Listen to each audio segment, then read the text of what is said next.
Hello and welcome. We all do road trips, but not many of us do extended ones in $2,500 cars. I'm privileged to be joined by Vanessa Able, who did a 12,000 kilometer journey around India in a Nano. And a book that emerged from that experience is called the Nanologues and has been in the market since May of this year. That's right. Vanessa, thank you very much for speaking to that. So I guess the inevitable question, what made you do this trip and what made you choose this car? What made me choose the car? I was in the UK and I was reading a lot about it in the press. It was getting a lot of international press in sort of 2008, 2009. And I was fascinated by the concept that that there could be a car out there for this price tag. And immediately I was asking myself, well, is it any good? Does it work?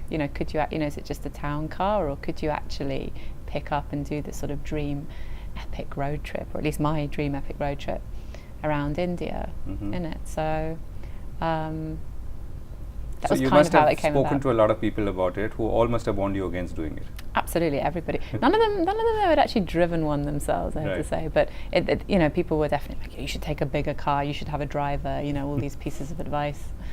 So when did you actually decide to get down to it?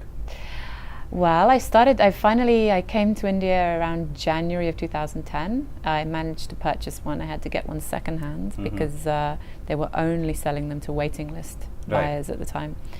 So I got one. I managed to source one here in Mumbai secondhand, and it hadn't really been used. And I started the road trip in February of the same year. Which way did you head first? South. Okay. I went down. So how did you plan the trip, and what was your objective in terms of ground that you wanted to cover? Okay. So I thought 10,000 kilometers was a good sort of test drive, and I wanted to pretty much do a circle around the country. So it was a route that followed most of the main cities, and pretty much went in a circle, starting and ending in Mumbai. And what were the surprises, and what were the things that what did you sort of encounter that you had already thought of or expected? I had considered what the traffic was going to be like, and my fellow road users, and without delving too far into cliche, it's the roads here are very hectic relatively to what that's a nice way of putting it. I'm used to in Europe, but I think you acclimatize very quickly too. I think you learn how to operate within that, and I did. So that surprised me how quickly I managed to do that.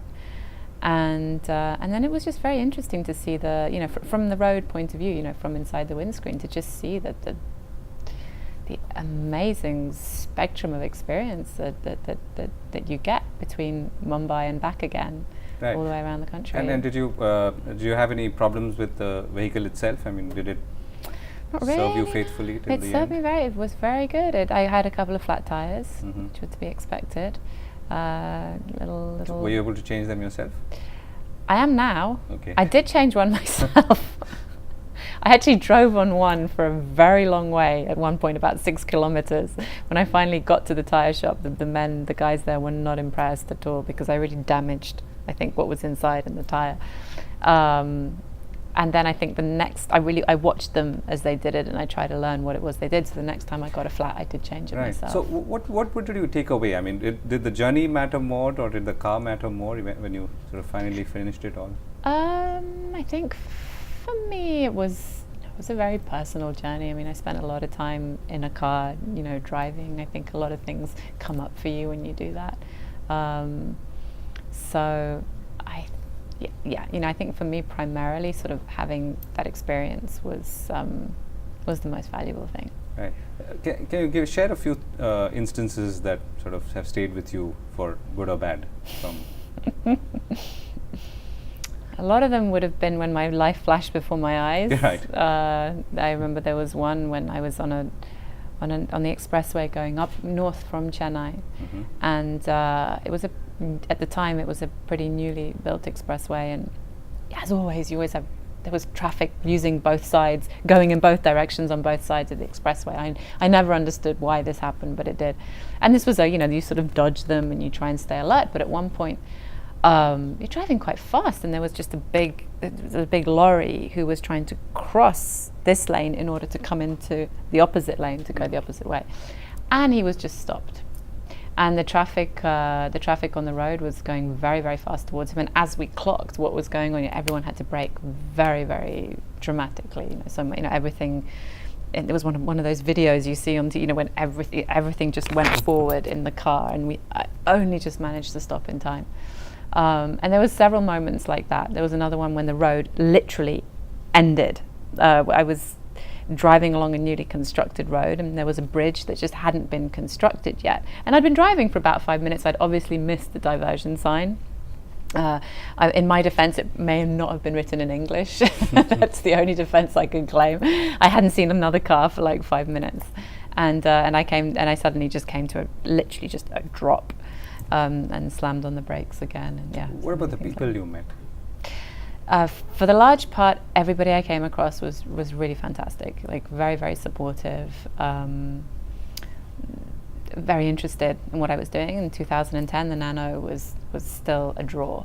People were still looking at it like, it was a very, very special thing for people to see, especially even in villages. And, children would come and look at it, and they knew what it was. They'd come and they'd sort of say Nano. People would come and ask about its performance, stuff like that. And especially because it had Maharashtrian number plates. By the time I started to get very far away, like kind of Orissa territory, people were very surprised, like, you've really driven this all the way from Mumbai. Right. Yeah. So you said it was a personal journey, right? I mean, you said, that it's the time that you spend, it's what you see outside through the windscreen and so on. Yeah. Would you attempt another journey like this in a different place? For sure. I'd do it here again as well. But I absolutely, I really love driving. I like the road trip as a concept. I'm a big fan of. And you've done similar trips in Europe? I have. Middle East? In the Middle East, I've not done an epic road trip in the Middle East, but I've definitely driven some. I always try and get in a car wherever I go. It drives my husband crazy. I always insist that we rent a car, we borrow a car. The car has to be involved.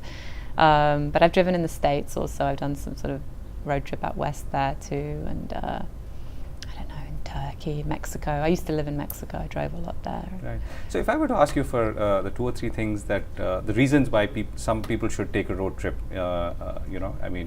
wherever they are in life and so on, what would they be? Well, I think obviously there's the freedom. The freedom of experience is the top reason. I think when you're on the road and you're in your own car, and it's even different from someone else driving you. I think when you're driving yourself, you can really, you're your own boss. You can stop at whichever place something just catches your eye, out of the corner of your eye, and you're sort of like, just stop, do it, come out, meet people.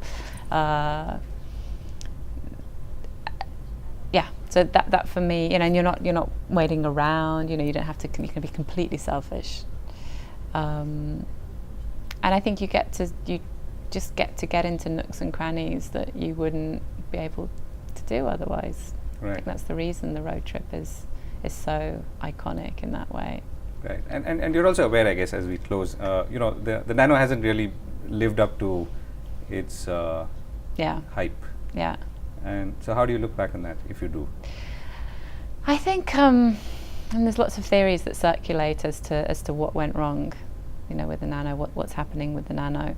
It showed a lot of promise. I think back in 2010, the time when I was getting excited about it, there was lots of reasons to be excited. You had this incredibly, this piece of, how can I say, low-cost engineering that was completely frugal engineering. That's the phrase. Frugal engineering that was totally homegrown, and there was a lot of reason to put attention on this, but I think the way that it was marketed, I think the idea was to market it sort of towards first-time car buyers in perhaps more rural areas, like outside of the big cities. I just don't think that really chimed with people. I don't think that they were taking into consideration people's ambitions for themselves, people's aspirations, and I did you get a sense of that when you were doing your drive? Sometimes I would talk to people who would sort of there was a lot of mania about it. People would come in, they were curious and stuff, but if someone was actually going to buy one, if someone's actually going to put their money where their mouth is, it's a different question.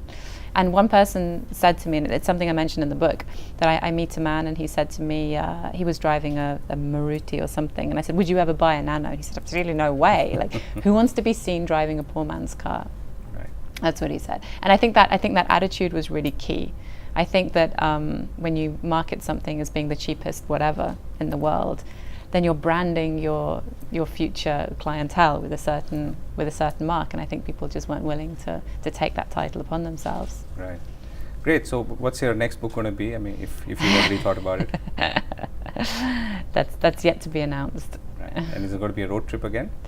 I think there will always be an element of traveling on the road involved. Right. Vanessa Able, thank you very much for Thank speaking you. with us. Thank you.